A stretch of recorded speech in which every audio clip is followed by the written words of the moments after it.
What's up, good people? Mark Holmes here, and as always, I want to say thank you all for watching, commenting, subscribing, and being part of the Joe Boo Sports Report. Without you guys, as well as you ladies, you know that this literally does not work. Hope everybody's having a great Taco Tuesday. I got me actually a fajita strip that I'm going to go cook on the grill and have me some nice tacos. Yeah, it's Taco Tuesday for dinner tonight as we try and keep losing some weight. I am actually down about 10 pounds and need to keep on working it. So we're in the dead time right now. The big talk for the last few days has been Mike McCarthy and about him being fed up. There's not a whole lot of stuff that's going on right now. We get it.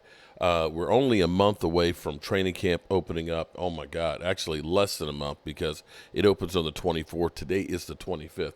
And I've already started looking into flights. I wish they would go ahead and announce the practice schedule. But I think I'm going to be between Oxnard and L.A., I think going on the 4th and coming back on the 12th. So actually being there for about 8 days, okay? My ultimate goal is I want to catch the preseason game in LA. I want to be there, and I want to definitely be there for practice. Not the game, not the game that we love, but for practice of Rams versus Cowboys. And I'm hoping that being there that whole week, you can't have more than 3 practice days in a row. I'm hoping that I can catch about 3 practices and a scrimmage and make it worthwhile.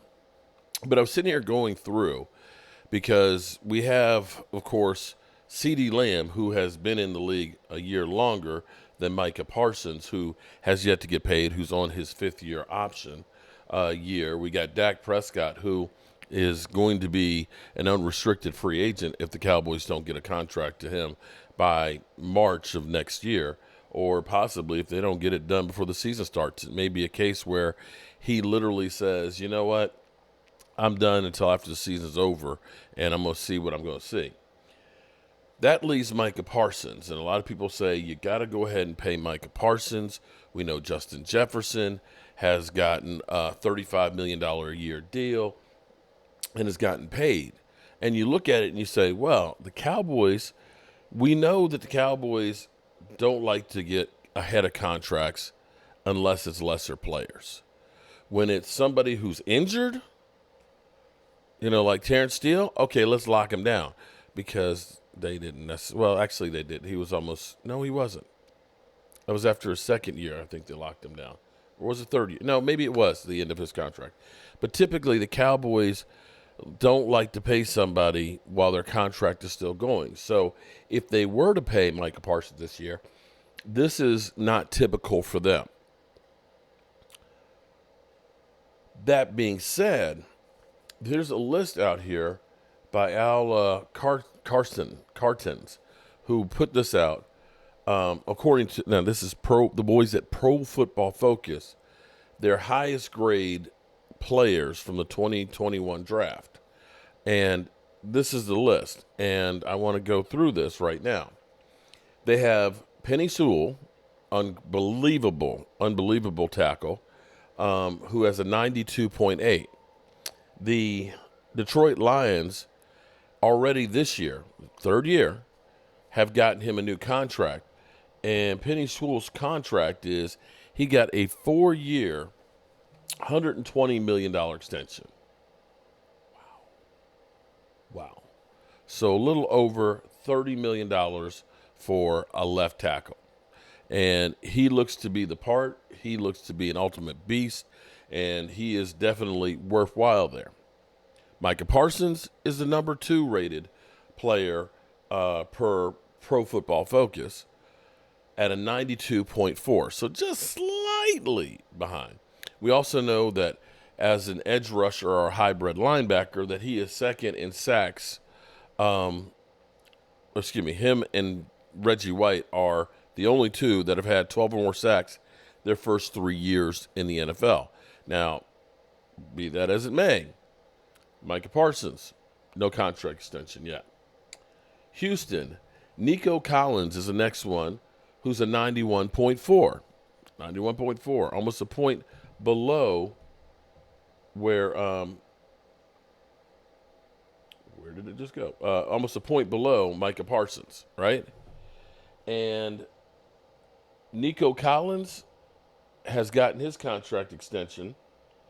And his was let's see, where is it? Nico's gotten a 3-year, $72 million extension. Okay? So almost 25 a year. Behind that, you've got Amon St. Brown.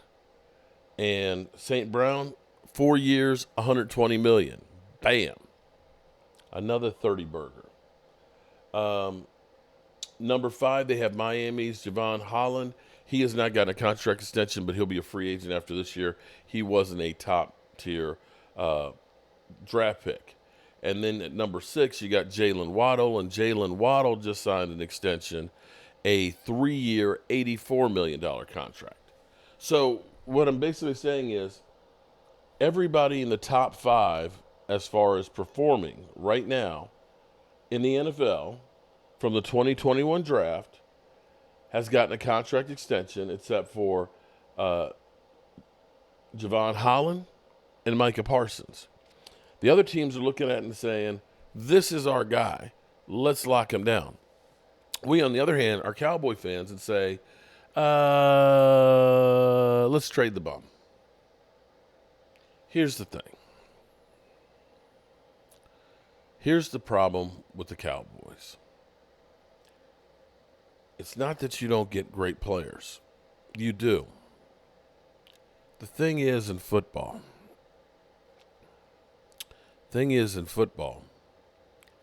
it's not just about one guy. The problem, let me see if I can equate it the right way. The thing is, I don't care what quarterback you have. He's got strengths and he's got weaknesses. You know, there are things that some quarterbacks do better than others. Some quarterbacks are better with the deep ball. Some better quarterbacks are better with timing routes. Some quarterbacks are better runners. And so you want to take the things that that quarterback does and amplify it and try to hide the things that are the weaknesses. Right? And that's the same thing with Micah Parsons. One-on-one, Micah Parsons has the speed and stuff to beat people, to get to the quarterback. Problem is he can't do it on his own. And if you don't have other people there with him, you can scheme against one guy. And here's the problem for the Cowboys is they have a great weapon. Their problem is the soft underbelly.